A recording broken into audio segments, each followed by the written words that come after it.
Hello everyone, it's Ashu here. आज मैं try hack मी पे एक प्रॉब्लम सॉल्व करने वाला हूँ वल्नरसिटी करके। काफ़ी बेसिक प्रॉब्लम है। अगर आपको ट्राई हैक मी के बारे में नहीं पता है तो ट्राई हैक मी एक्चुअली एक बहुत ही अच्छा प्लेटफॉर्म है जहाँ आप हैकिंग सीख सकते हैं और बहुत सारे चैलेंजेस सॉल्व कर सकते हैं। बेसिकली एक चैलेंज में वो हमें एक मशीन देते हैं रन करके। जैसे अभी ये मैंने मशीन ओपन की है, उसका आईपी एड्रेस देते हैं और हमारे पास एक कॉन्फ़िगरेशन फाइल होती है जिससे हम इस आईपी के वीपीएन से कनेक्ट हो सकते हैं। बेसिकली ट्राई हैक मी के वीपीएन से कनेक्ट हो सकते हैं जहाँ पे ये आईपीपी अवेलेबल है।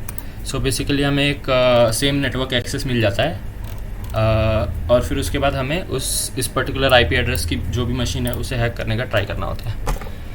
तो अभी तक तो फ़िलहाल मैंने स्टार्ट किया है प्रॉब्लम, मशीन स्टार्ट की है और एनमैप बेसिकली वो रिकॉनेसेंस करने को कह रहे थे हमें। कुछ प्रॉब्लम्स से जो एनमैप से ही रिलेटेड थे तो वो तो मैंने डायरेक्टली सॉल्व कर लिए। उसके अलावा प्रॉब्लम्स है जो मशीन स्पेसिफिक है, उसके लिए मैंने एक एनमैप रन करके बैकग्राउंड में रखा हुआ था जो कि अभी अभी फिनिश हुआ है। तो चेक करते हैं आइए क्या रिज़ल्ट मिलता है।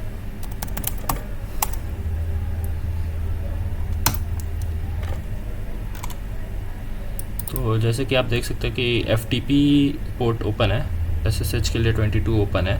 यहाँ पे सारे वर्जन्स भी दिख रहे हैं। हमने -SV किया हुआ था जिससे वर्जन्स देख सके सारे, क्योंकि एक्चुअली क्वेश्चन में पूछा हुआ था ऑप्शन वर्जन। 139 पोर्ट पे net by Samba server open है, 2 सांबा सर्वर ओपन है, 139 और 445 है। एक ये दोनों तो फिल्टर्ड है, हमें ओपन पोर्ट्स पे ही काम करना होगा जनरली। स्क्विड सर्वर, इसके बारे में पूछा हुआ था, स्क्विड HTTP प्रॉक्सी के बारे में कि कौन सा वर्जन है। तो चलिए हमें एटलीस्ट वर्जन पता चल गया, वर्जन डाल देते हैं करेक्ट। कितने पोर्ट्स ओपन है पूछ रहे हैं ये। 1 2 3 4 5 6 पोर्ट्स ओपन है, तो 6 आंसर कर देते हैं सीधा। ये इजी है काफ़ी। अब what is the most likely operating system that the machine is running on. तो एनमैप बेसिकली हमें OS भी स्कैन करके देता है। -O करके एक फ्लैग होता है, वो भी हम यूज़ कर सकते हैं, बट ऐसे आप जनरली देखोगे तो कहीं ना कहीं आपको OS मिल जाएगा नॉर्मल उसमें भी। उबंटू, तो पेस्ट कर देते हैं Ubuntu, simple. What port is the web server running on. ठीक है, वेब सर्वर देख लेते हैं। वेब सर्वर अगर हमें पता चल जाए, ये रहा 333 पे अपाचे का है, अपाचे 2.4। ठीक है, सर्वर भी हमने सबमिट कर दिया, ये कंप्लीट कर देते हैं फ़िलहाल। फर्स्ट हमारा जो ये था रिकॉनेसेंस वो कंप्लीट हो चुका है। अब एक बार चेक करते हैं कि वो वेब सर्वर पे है क्या। आईपी एड्रेस कॉपी कर लेते हैं।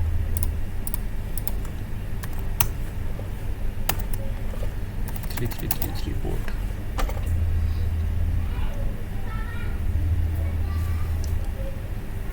तो ये वेबसाइट्स हैं।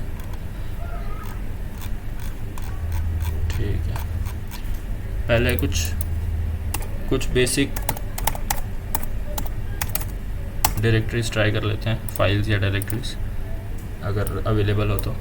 robots.txt तो अवेलेबल नहीं है, या अपाचे सर्वर्स में ये होता है ज़्यादातर। JS फाइल्स हमें मिल गई हैं बहुत सारी, पर इससे ज़्यादा आइडिया नहीं मिल रहा कि क्या होगा। थोड़ा हम कोड ओपन करके देख सकते हैं कि कोड में कुछ अजीब चीज़ें तो नहीं है, जैसे कोई कमेंट वगैरह तो नहीं है। अगर कुछ कभी कभी कमेंट वगैरह मिल जाते हैं तो उससे काफ़ी नॉलेज मिल जाता है। एक बार वेबसाइट का भी सोर्स देख लेते हैं, इसमें कुछ अजीब कमेंट तो नहीं है। नॉर्मली लग रहा है ऐसे तो देखने पे, जाने दो, कोई नहीं, और चीज़ें भी देखते हैं। बेसिकली प्रॉब्लम में तो वो गोबस्टर यूज़ करने को कह रहे हैं, तो मुझे नहीं लग रहा कि सिर्फ ढूंढने से हो जाएगा अपना काम यहाँ पर। गोबस्टर एक डायरेक्टरी सर्च करने के लिए टूल है। जैसे कि आपको कभी ऐसे ही आपको एक वेबसाइट पता चला, बट उसमें क्या क्या पाथ है, कुछ हिडन पाथ तो नहीं है कहीं एडमिन या फिर ऐसे काफ़ी सारे हिडन पाथ्स होते हैं जो चेक कर सकते हो आप। गोबस्टर के थ्रू। सो इसमें एक वर्ड लिस्ट लगती है, मेरे पास डेयरबस्टर की डिफ़ॉल्ट वाली वर्ड लिस्ट है, तो मैं तो वही यूज़ करूँगा। आप बहुत सारे वर्ड लिस्ट आपको ऑनलाइन मिल जाएंगे, कोई भी यूज़ कर सकते हो आप डिफ़ॉल्ट के अलावा। ठीक है, ये तो इसके लिए तो कोई आंसर नहीं चाहिए। सो ये कह रहा है कि एक हिडन डायरेक्टरी हमें फाइंड करनी है जहाँ पे अपलोड होता है फॉर्म पेज। ठीक है, तो यहाँ पे एक बार चेक कर लेते हैं कि कोई फॉर्म दिखा क्या आपको। फॉर्म तो मुझे कोई नहीं दिख रहा, कहीं भी क्लिक करने पे कुछ नहीं हो रहा। सो ये खाली एक स्टैटिक वेबसाइट बनाई हुई है। ठीक है, तो गोबस्टर करते हैं। URL चाहिए होता है गोबस्टर को।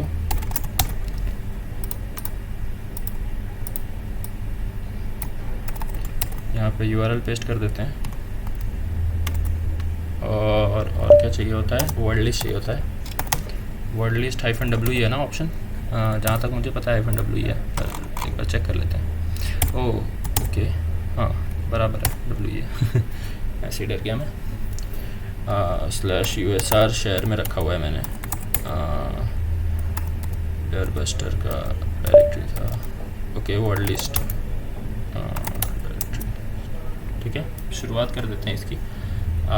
इसको थोड़ा समय लगेगा ढूंढने में। देखिए /images ढूंढ दिए, ओ सॉरी Ctrl+C कर दिया मैंने कॉपी करने की जगह। चलिए, काफ़ी विंडोज़ यूज़ करने लगा हूँ मैं आजकल ऑफिस में, तो विंडोज़ के चक्कर में हालत छूट रही है लिनक्स की। ठीक है,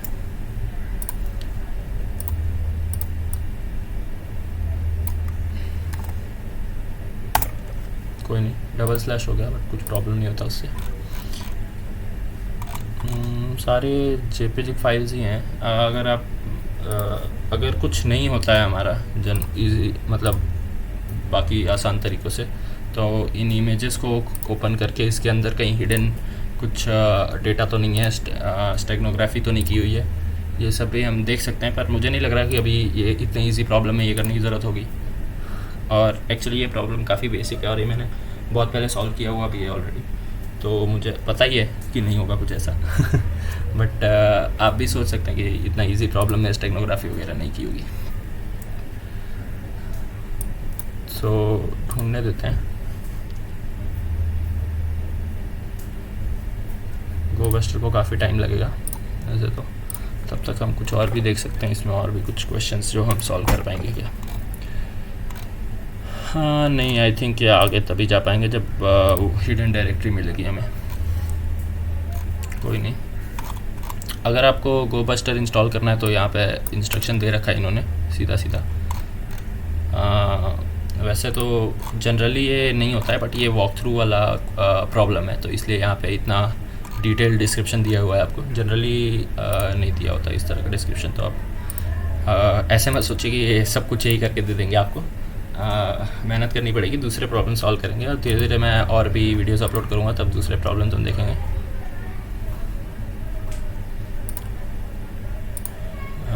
मैं फ़िलहाल तो पॉज हो जाता हूँ, मैं वीडियो फास्ट फॉरवर्ड कर दूँगा आगे की।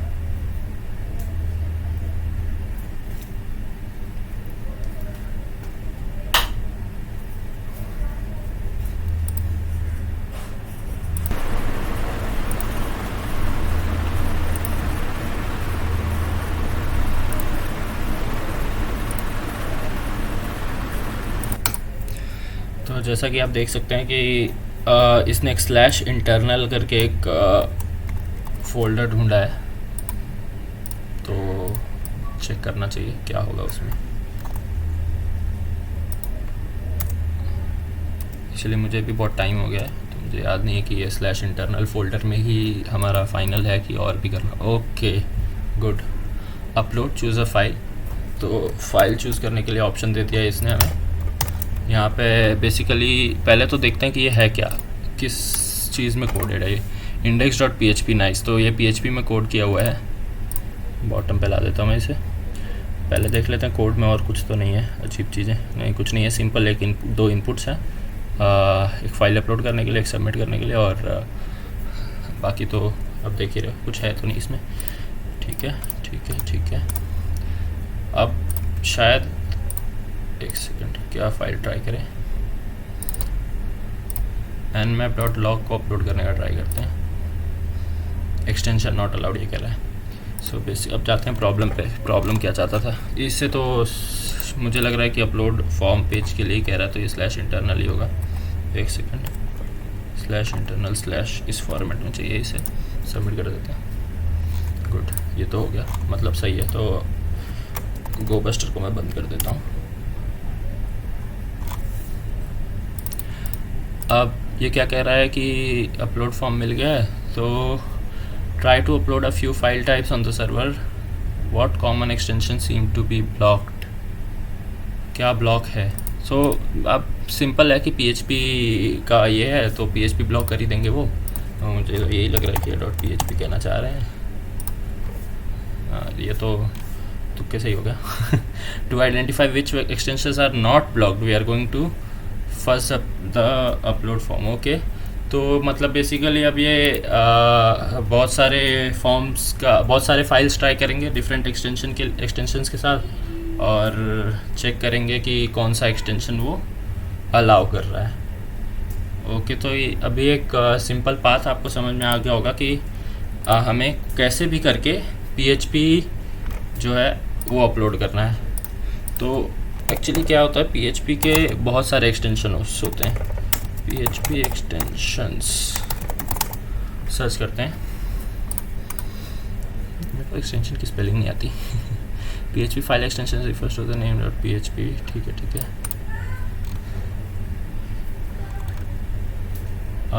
जैसे PHP 3, PHP 5, PHP 7 ऐसे मैंने देखे तो हैं, ऐसे कई सारे एक्सटेंशन। सब देखना पड़ेगा कि हो सकता है कि ये जो सर्वर इन्होंने बनाया है ये किसी एक पर्टिकुलर PHP के एक्सटेंशन को इग्नोर कर देता है शायद। ये तो सही नहीं है। कहाँ से मिलेगा हमें? एक सेकंड, PHP एक्सटेंशंस लिस्ट कोई तो किया होगा यार ढंग से। एक सेकंड, अभी मेरे पास आइडिया है। PHP 3, PHP 5, PHTML, updated matching rules for PHP files. ये रहा, ये सारे अलग अलग फॉर्मेट्स हैं। तो बेसिकली हम इनको स्टोर कर लेते हैं। हम क्या करेंगे, वर्ब सूट नहीं यूज़ करेंगे हम खुद का एक ये बनाएंगे पाइथन प्रोग्राम, ताकि मैं आपको प्रोसेस बता सकूं पूरा।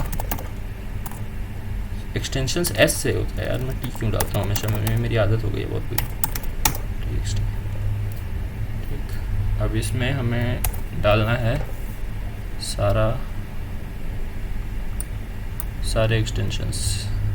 ओके, ये राइट आंसर ये है शायद।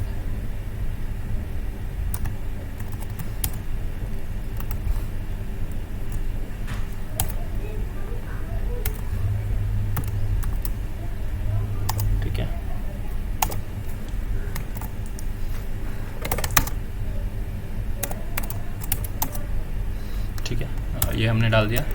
अब हम एक पाइथन फाइल बनाएंगे,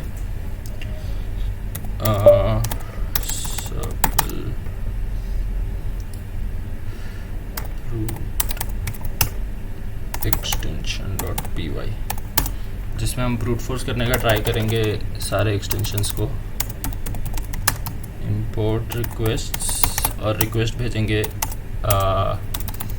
सेमीकोलन नहीं डालना चाहिए पाइथन में आइडियली, मेरी आदत है पर नहीं करना चाहिए। मैं जावा बैकग्राउंड से हूँ, तो मैं तो हर जगह सेमीकोलन डालता हूँ। ठीक है, और सो पहला काम हमें करना है with open PHP extensions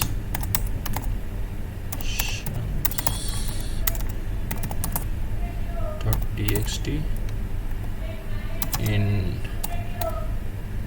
read format। ठीक है, और as exts सो बेसिकली अपने पास ext फाइल लिख देते हैं इसका नाम। सो अपने एक्सटेंशंस हो जाएंगे, एक लिस्ट बना लेते हैं हम, ext फाइल डॉट रीड से सारा कंटेंट मिल जाएगा, dot split at white space. ठीक है, सही लग रहा है ना, ये स्प्लिट हो जाएगा वाइट स्पेसेस में। और लिस्ट कॉम्प्रिहेंशन बना लेते हैं। सो ext dot strip for ext in ext file if ext, मतलब अगर एक्सटेंशन एग्जिस्ट करेगा तो ही, ताकि कुछ एम्प्टी स्पेसेस ना आए। ठीक है, एक बार प्रिंट करा लेते हैं जस्ट टू कंफर्म कि सही चल रहा है हमारा। Python 3 ext.py सही, ठीक है। अब नेक्स्ट हमें सारे इन एक्सटेंशंस को लेकर एक फाइल बनानी है टेस्ट करने के लिए कि अपलोड हो रहा है कि नहीं proper. So for ext in exts हमें एक फाइल बनाना है। We have to make a file. So f file equals open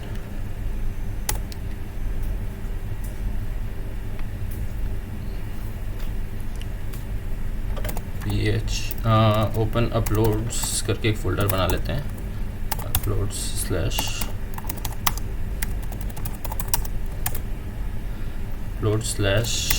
test format कर लेते हैं इस स्ट्रिंग को, और एक्सटेंशन। ठीक है, सो बेसिकली एक फाइल ओपन हो जाएगा राइट प्लस मोड में। ठीक, आई थिंक ये सही है। ओके, और इसके बाद हम बेसिकली करेंगे फाइल डॉट क्लोज, कहीं ना कहीं तो कर ही देंगे, और इसके बीच में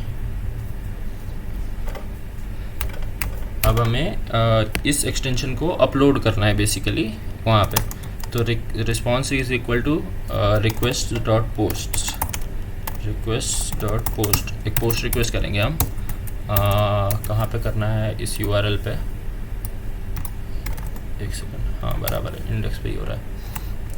okay, comma files equal,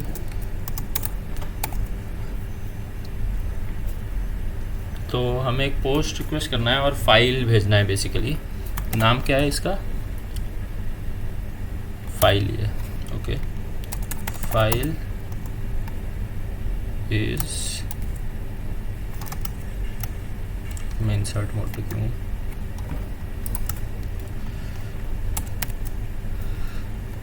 okay, और यहाँ पे हमें फाइल भेज देना है।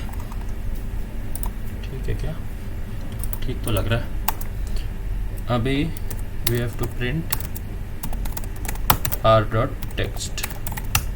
चेक कर लेते हैं एक बार कि चल रहा है कि नहीं। कुछ तो गड़बड़ की होगी मैंने, मेरे को पक्का पता है, फिर भी क्या प्रॉब्लम देख लेते हैं। ओह नहीं की, लाइफ में पहली बार कोड सही चल गया यार एक ही बार में, चलो अच्छा है। So basically success, there is a success at the end. तो आई थिंक लास्ट वाले में ही सक्सेस मिला है हमें।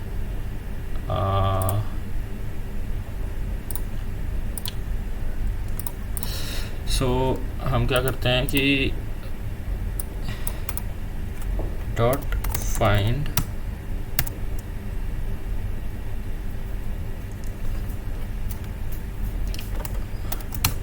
Extension not allowed. फिर से मेरे को मेरी स्पेलिंग पे भरोसा नहीं है, मैं कॉपी पेस्ट करता हूँ।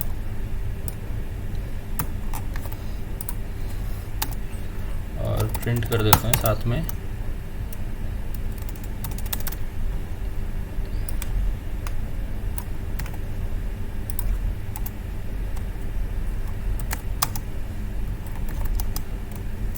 इक्वल -1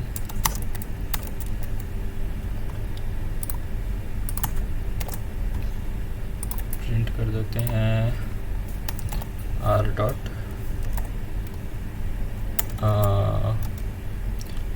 ext प्रिंट कर देते हैं पहले तो, ठीक है। So let's run this again.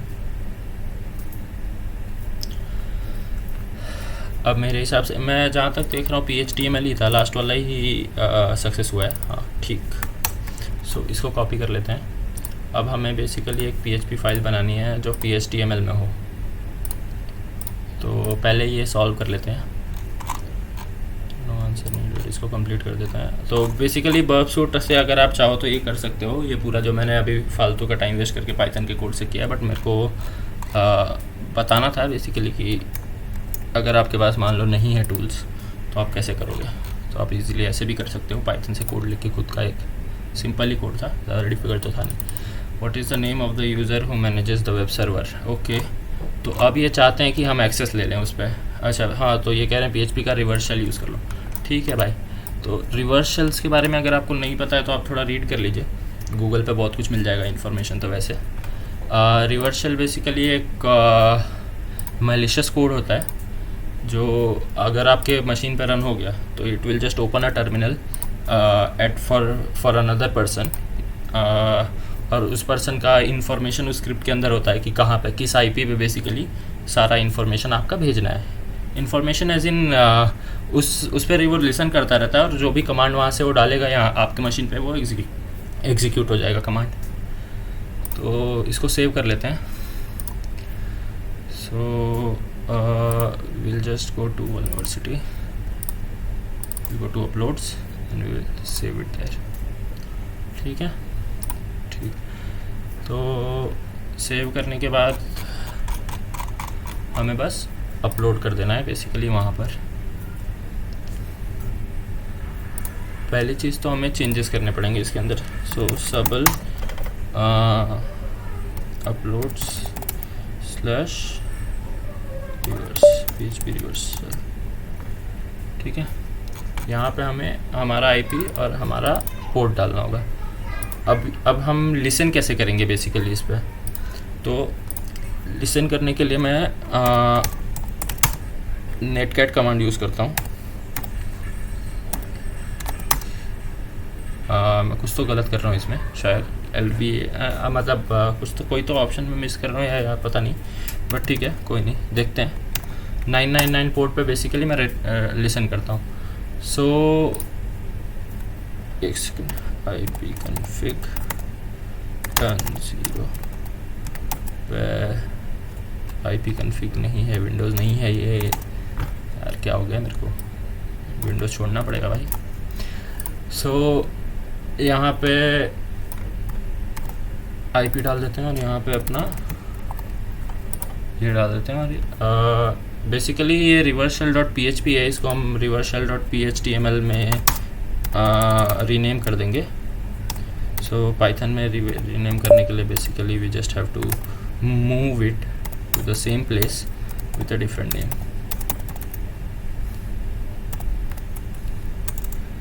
PHTML, ठीक है, हो गया, रीनेम हो गया होगा ये। हाँ यार, सबलाइन तो सबलाइन को नहीं पता चलता कि रीनेम हो गया। सो सबलाइन में ओपन कर लेंगे।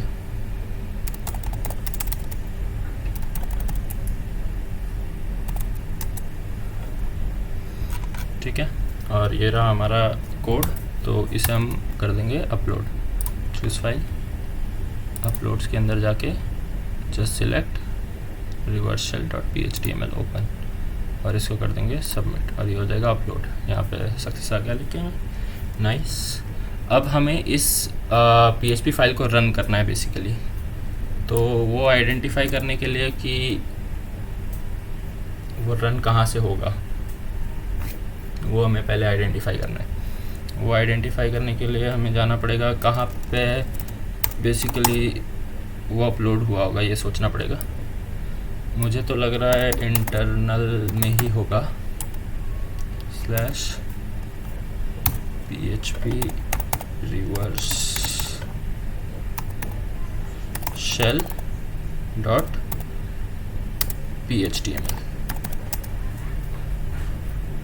ना, यहाँ पर नहीं है। फिर इसके अंदर /uploads देख लेते हैं एक बार। नो, यहाँ पे भी नहीं है। तो कहाँ पर होगा ये?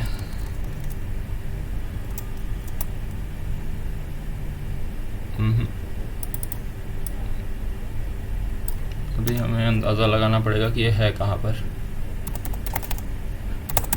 एक काम करते हैं, /internal पे एक और बार डरबस्टर रन करके देखते हैं कि एक सेकंड, डरबस्टर कहाँ है? यहीं पे था ना डरबस्टर, तो गो बस्टर है बेसिकली, डरबस्टर नहीं है ये। ठीक है, देखते हैं कि कोई और चीज़ तो नहीं छुपाई गई है यहाँ पे।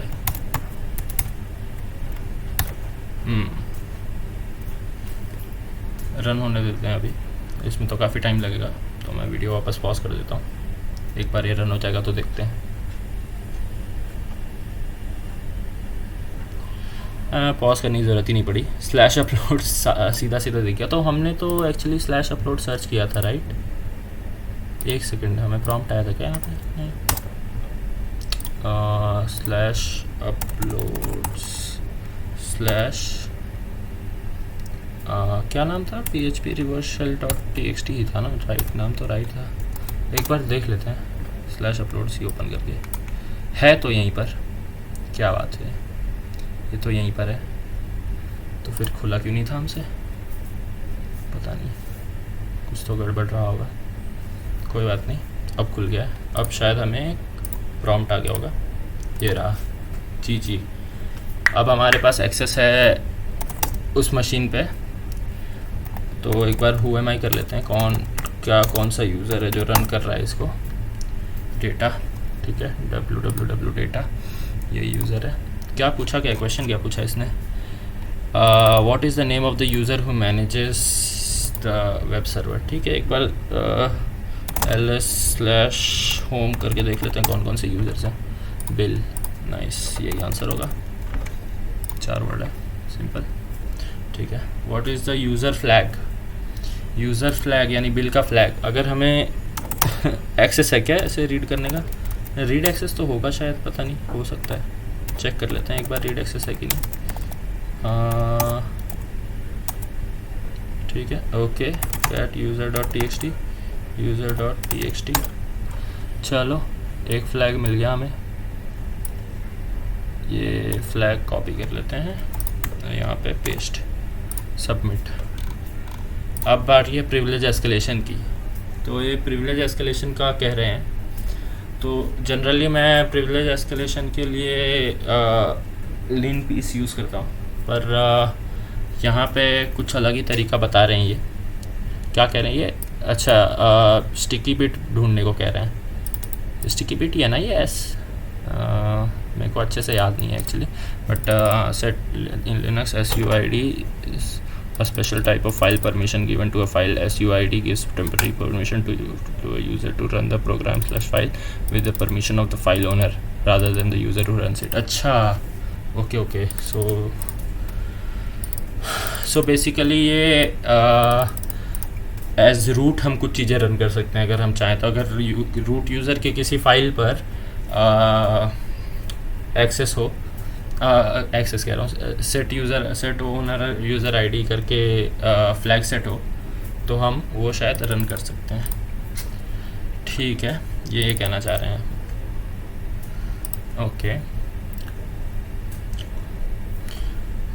अब कोई हमें कमांड चाहिए होगा जिससे हम सारे SUID फाइल्स सर्च कर पाएँ। ओके, ये तो मैं गूगल करता हूँ ऐसी चीज़ें जनरली। ओके, यहाँ पे हिंट में ही कमांड दिया हुआ है, नाइस। तो ठीक है, अगर आपको हिंट में ज़्यादातर जगहों पे नहीं दिया होगा ऐसे, ये तो बहुत ही बेसिक क्वेश्चन है तो इसके लिए दिया हुआ है। बट अगर आपको नहीं मिलता तो आप गूगल भी कर सकते हैं कि बेसिकली कुछ तो ढूंढ के दो मेरे को जिसमें स्टिकी बिट सेट हो। मुझे पता नहीं है कि इसको एक्चुअली स्टिकी बिट बोलते हैं कि नहीं, बट मैं स्टिकी बिट बोलता हूँ। ओके, ये रहा RWS सिस्टम CTL को अगर हम रन कर पाए, अगर हम सिस्टम CTL को रन कर पाए विथ रूट एक्सेस तो हमारा काम हो जाएगा। System CTL basically services manage करता है अपने सारे, जो भी सर्विसेज होते हैं इसके अंदर, लिनक्स के अंदर सिस्टम CTL मैनेज करता है उन्हें। तो ये तो सही बात है कि सिस्टम CTL पे सेट यूज़र आईडी है, और अगर उसको एग्जीक्यूट कर पाए हम तो हम लोग आसानी से रूट एक्सेस पा पाएंगे। तो अब बेसिकली हमें ये फाइल चाहिए, ठीक है। सो मतलब हम सिस्टम CTL रन कर सकते हैं। एक बार देखते हैं सिस्टम CTL स्टेटस, कोई भी SSHD है क्या? SSHD हाँ है। तो सो सिस्टम CTL से हम SSH स्टार्ट स्टॉप कर सकते हैं। इसका परमिशन तो है हमें बेसिकली स्टार्ट स्टॉप करने का, ठीक है। तो अब हमें सोचना ये है कि हम सिस्टम CTL को हमारा कमांड एग्जीक्यूट करने के लिए कैसे कहेंगे। तो सर्च एक्सप्लॉइट है क्या? इस मशीन पे तो नहीं होगा सर्च एक्सप्लॉइट, नहीं, ठीक है। सर्च एक्सप्लॉइट मेरे पास भी इंस्टॉल नहीं है। एक बार देखते हैं सर्च एक्सप्लॉइट। ओके भाई, आपका काम हो गया। सर्च एक्सप्लॉइट नहीं, मेरे पास भी नहीं है। कोई नहीं, सर्च एक्सप्लॉइट अगर नहीं है आपके पास, search exploit basically command line से ही आपको ऑप्शंस देता है कि आप सर्च कर सकते हैं कि जैसे सिस्टम CTL को कैसे एक्सप्लॉइट करना है। ये सब चीज़ें आप सीधा यहाँ से ही सर्च कर सकते हैं, वरना आप गूगल कर सकते हैं simply system CTL exploits SUID। तो ये सिंपल प्रिविलेज एस्केलेशन के लिए एक दिया हुआ है आपको यहाँ पे, मीडियम पे पूरा आर्टिकल है यार। ये तो आप इजीली कर पाओगे, इसमें आपको मेरी भी ज़रूरत नहीं है। ओके, तो इन्होंने क्या किया, इन्होंने एक सर्विस बना के वो सर्विस को रन किया है बेसिकली, ठीक है, समझ गया मैं। तो हम भी यही करते हैं, एक सर्विस बनाते हैं, यूज़र इज़ रूट। ये फ्लैग सबसे इम्पॉर्टेंट है क्योंकि यही एक्चुअली बताएगा कि कौन से यूज़र के साथ रन करना है उस पर्टिकुलर कोड को। एग्जैक्ट स्टार्ट, तो यहाँ पे इन्होंने क्या किया हुआ है, इन्होंने एक रिवर्स शेल लिया हुआ है।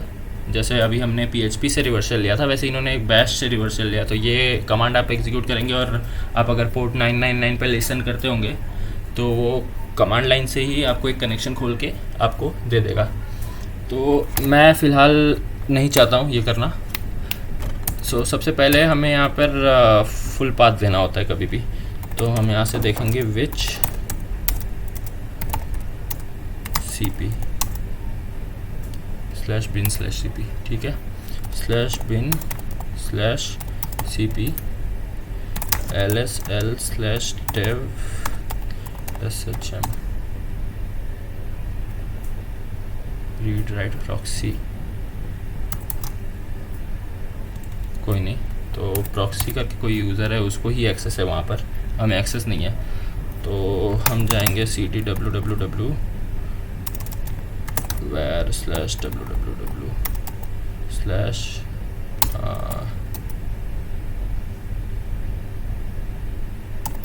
cd/where/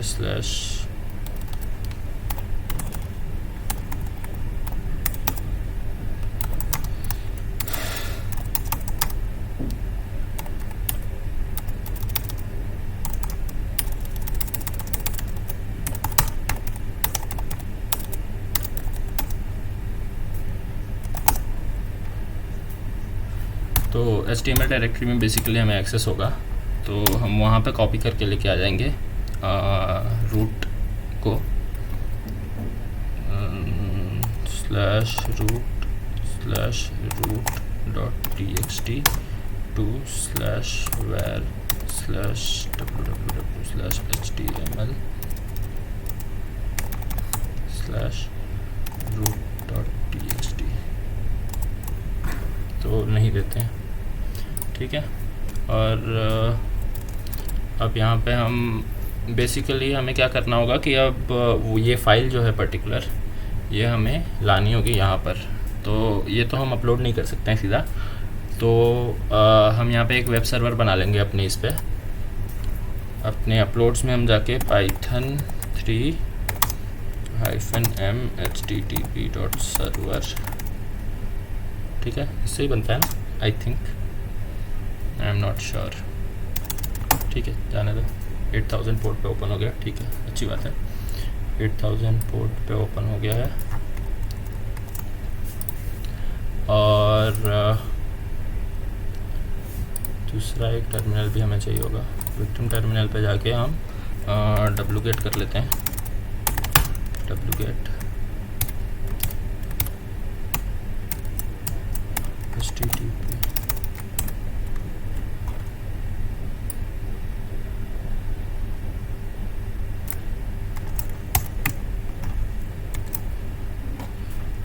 IP एड्रेस चाहिए हमें हमारा, सो भी ठीक है।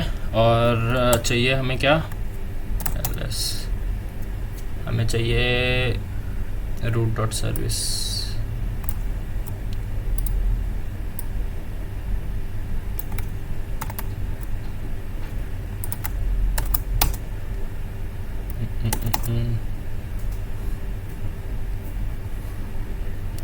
ओके 404 कह रहा है ये, ऐसा क्यों? कुछ तो गड़बड़ हो गई है, सो ये कुछ गड़बड़ हो गई है यहाँ पे, ठीक है। हम सिंपली वापस से कॉपी कर लेते हैं इसको, अब सही से कॉपी हो रहा है, सेव हो गया। ls you can see that the root.service is here। अब हम करेंगे रन इसको, सो systemctl enable root.service, ठीक है। फेल टू एग्जीक्यूट कह रहा है, ओके, एक सेकंड, कुछ तो गड़बड़ हुई है। ओके, फुल पाथ लेना है यहाँ पर, systemctl को पूरा पाथ लेना होगा, तो इसके लिए मैं शॉर्टकट यूज़ करूँगा, अभी पूरा नहीं डालना है हमें। सो /root.service कर देता हूँ, ठीक है। क्रिएटेड सिमलिंक सही। अब हमें रन करना है, systemctl start root, हो गया। अब हम देखेंगे तो यहाँ पर root.txt फाइल आ जानी चाहिए। कैट भी आई थिंक नहीं होगा इस पर, हो रहा है क्या? Oh wait a minute, what, ऐसे तो नहीं होना चाहिए था। हमें इसको chmod करने की ज़रूरत क्यों नहीं पड़ी? ls-l, okay, it is readable for all, lol, what एक सेकेंड, तो हम पहले ही कहाँ क्यों नहीं रीड कर पाए सीधा root.txt? ये प्रिविलेज एस्केलेशन मांगा ही क्यों मैं? अच्छा, it didn't allow us to, okay ठीक है, तो एग्जीक्यूटेबल परमिशन ही नहीं था /root पे, ठीक है। तो बेसिकली हमें रूट एक्सेस लेने की ज़रूरत ही नहीं पड़ी root.txt पाने के लिए, बट टेक्निकली हमने लिया रूट एक्सेस, ये exec start जो कमांड है ये उससे ही रन हुआ होगा। सो हमें फ्लैग मिल गया, सीधे पेस्ट कर देते हैं, सबमिट, डन। सो गाइस, ये था ट्राई हैकमी का वल्नरेबिलिटी रूम। मैं आगे और भी चैलेंजेस करता रहूँगा, तो अगर आपको कोई भी सजेशन हो या फीडबैक देना है आपको कोई, तो प्लीज़ कमेंट में बताएं। और आई नो थोड़ी चीज़ें मैं डीपली एक्सप्लेन नहीं कर पाया क्योंकि टाइम भी कम था और वीडियो भी काफ़ी लंबी हो रही थी, तो अगर आपको डीपर एक्सप्लेनेशन चाहिए तो वो भी कमेंट में बताइए। और अगर वीडियो अच्छा लगा हो तो प्लीज़ लाइक और सब्सक्राइब कर दीजिएगा। And thank you for watching, bye bye.